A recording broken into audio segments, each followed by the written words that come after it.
Why Nike doesn't want Novak Djokovic. In the exciting world of tennis, Nike has endorsed famous players like Roger Federer and Rafael Nadal. However, one big name is missing from their list: Novak Djokovic, one of the best in the game known for breaking records. As Djokovic blazes a trail of triumphs and collaborations with other brands, the burning question remains: why hasn't Nike welcomed him into their fold? Let's find out more about this intriguing story and why Djokovic is not part of the Nike team. Novak Djokovic, a tennis legend with 94 ATP championships and 23 Grand Slam singles titles, stands out as one of the world's greatest players. Despite facing setbacks due to his vaccination status, Djokovic has showcased unparalleled success in recent years, securing 3 major titles in 2021, the Wimbledon Open in 2022, and 2 major titles in 2023 so far. Throughout his journey to greatness, Djokovic has been accompanied by renowned brands in the world of sports equipment and clothing, forming partnerships that have defined his career milestones. His first breakthrough came in 2006 when he clinched his maiden ATP title on the clay of Amersfoort in the Netherlands, wearing Adidas kits and using Wilson rackets and bags. By the end of that year, he soared to the 16th spot in the world rankings. In 2008, Djokovic achieved another significant milestone by claiming his first Grand Slam victory at the Australian Open. His partnership with Adidas and Wilson continued as he etched his name alongside illustrious players like Roger Federer, Lleyton Hewitt, and David Ferrer. In 2009, he bound himself to the Piedmontese brand Sergio Tacchini, with whom he continued to achieve success for 2 years. However, it was in 2011 that the real turning point arrived. 2011 was the year when Djokovic triumphed at Wimbledon for the first time, defeating Rafael Nadal in the final. This victory catapulted him to the #1 spot in the world rankings, solidifying his position as a force to be reckoned with in the tennis world. In 2012, Djokovic parted ways with Sergio Tacchini and joined hands with Uniqlo, becoming the face of the Japanese brand on and off the court. This collaboration marked a crucial step for Uniqlo in expanding its global presence. Over the next 5 years, Djokovic's consistency and popularity continued to soar, captivating tennis fans worldwide. In May 2017, Djokovic embarked on a new chapter with Lacoste, becoming his most recent major sponsor. One name surprisingly missing from Novak Djokovic's long list of sponsors is sports apparel giant Nike. The reason behind this intriguing omission was recently revealed by none other than Nike's former long-term tennis director, Mike Nakajima. Nakajima, who played a pivotal role in signing tennis icons Roger Federer and Rafael Nadal for Nike, shared his insights on Djokovic's marketability. According to him, there's a lingering dark cloud hanging over Djokovic, and interestingly, he believes that the cause of this is none other than Djokovic himself. While Federer has always been celebrated for his exceptional marketability, Nakajima pointed out that Djokovic's path has been somewhat different. He acknowledged Djokovic's unparalleled success as a 23-time Grand Slam champion and even suggested that he could become the most accomplished tennis player of all time. However, Nakajima emphasized that the Serbian player's brand image might never attain the same universal appeal as Federer and Nadal. He could well be the most successful tennis player ever, but there's always a dark cloud around him. It's like he brings it upon himself, Nakajima remarked, as he revealed in the book The Roger Federer Effect, co-authored by Simon Chambers and Simon Graf.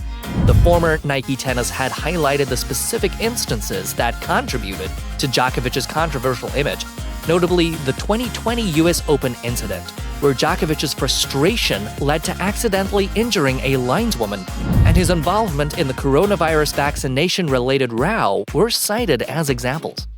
For brands, Nakajima stated that they would naturally prefer to associate themselves with players who maintain a clean image and stay away from controversy, leading to Nike's decision not to partner with Djokovic. Nakajima was quoted as saying, "He hits the lineswoman at the US Open and gets disqualified?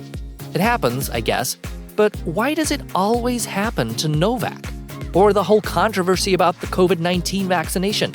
Now, as a brand, do I want to be behind someone who always has controversy around him? Or do I want to go with an athlete with a squeaky clean image?"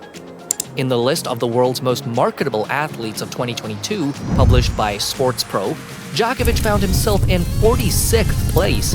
That was well below Serena Williams, Naomi Osaka, Emma Raducanu, Federer, and Nadal.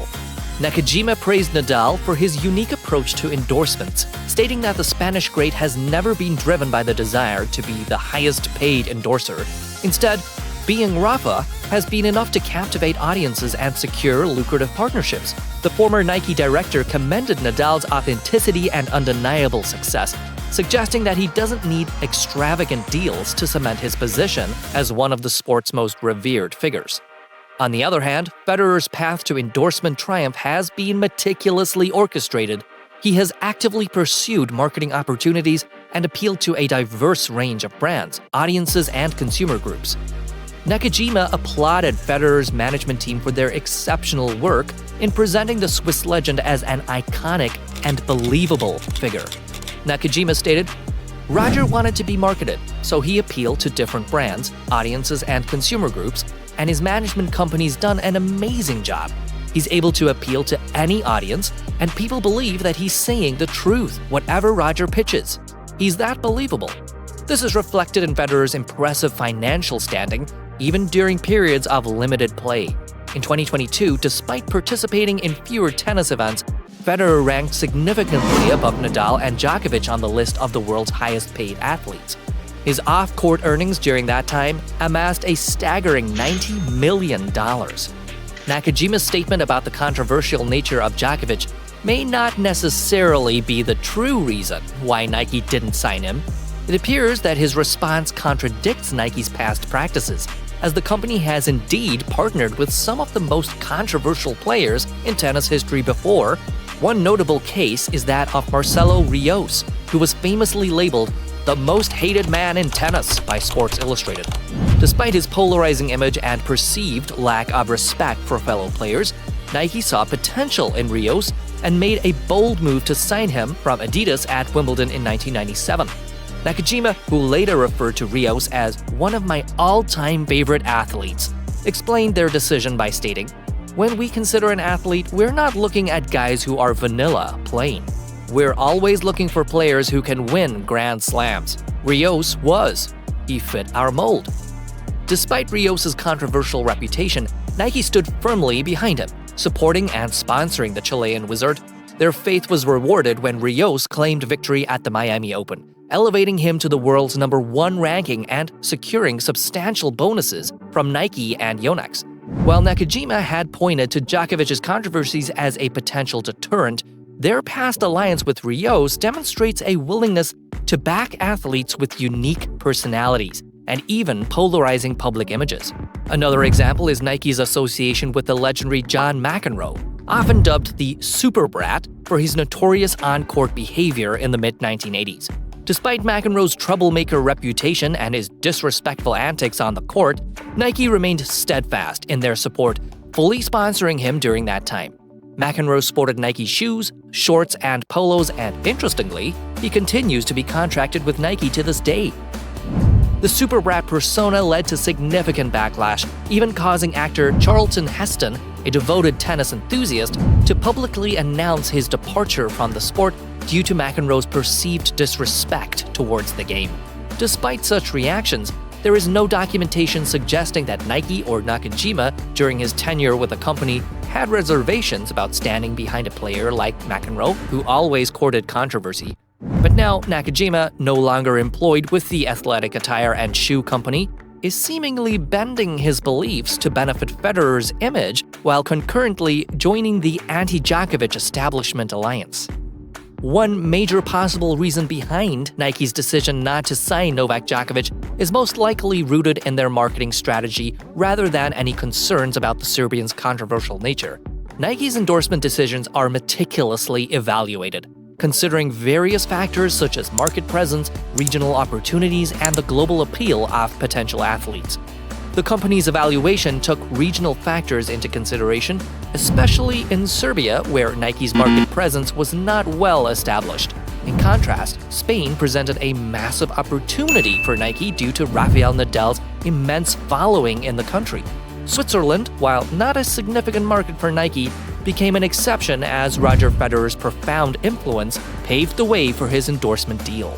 Nakajima emphasized that the choice to stick with Federer and Nadal as global icons was not personal against Djokovic. He acknowledged Djokovic's successful partnerships with other brands like Lacoste, Uniqlo, and Adidas, suggesting that Djokovic might not have desired a Nike deal in the first place. In Nakajima's own words, "So nothing personal to Novak, and maybe he didn't want to be with Nike anyway because he certainly got treated well by Lacoste, Uniqlo, and Adidas before that. But, at the end of the day, that's the decision you make as a group, and we stand by it." While Nike might not have partnered with Djokovic, their history of impressive signings in the world of tennis is undeniable. One of their biggest, most iconic signings has been none other than Serena Williams. She started with Puma, but Nike came in, and their partnership has been a game-changer.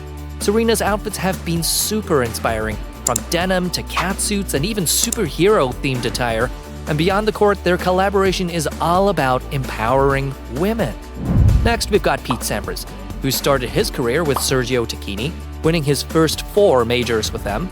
But in 1994, he switched to Nike and made a grand entrance by winning Wimbledon in style. Nike stuck with him through the years, and he went on to break the men's slam singles title record, securing the 13th major victory at Wimbledon in 2000. Simona Halep's journey with Nike is also quite remarkable. After parting ways with Adidas, she started 2018 without a clothing sponsor. But that didn't stop her from making a splash on the court. Soon after, Nike came on board and was there to witness her first Grand Slam victory at the French Open. Now, let's talk about Sloane Stephens. She was quite the star for Under Armour before joining Team Nike in 2018. Her surprise triumph at the 2017 US Open put her in the spotlight, and Nike was there to support her as she continued to shine, securing a win at the Miami Open. And how about Jim Courier? Before 1993, he was rocking Diadora, but then he switched to Nike and things really took off for him. He defended his Australian Open title and reached 2 more major finals while proudly supporting the iconic Nike logo. What do you think of Nike's decision not to collaborate with Novak Djokovic? Let us know in the comment section. That'll be all for today's video. Thanks for staying tuned. Please don't forget to hit the subscribe button and notification bell so that you can always get to watch more amazing videos like this. See you in the next video.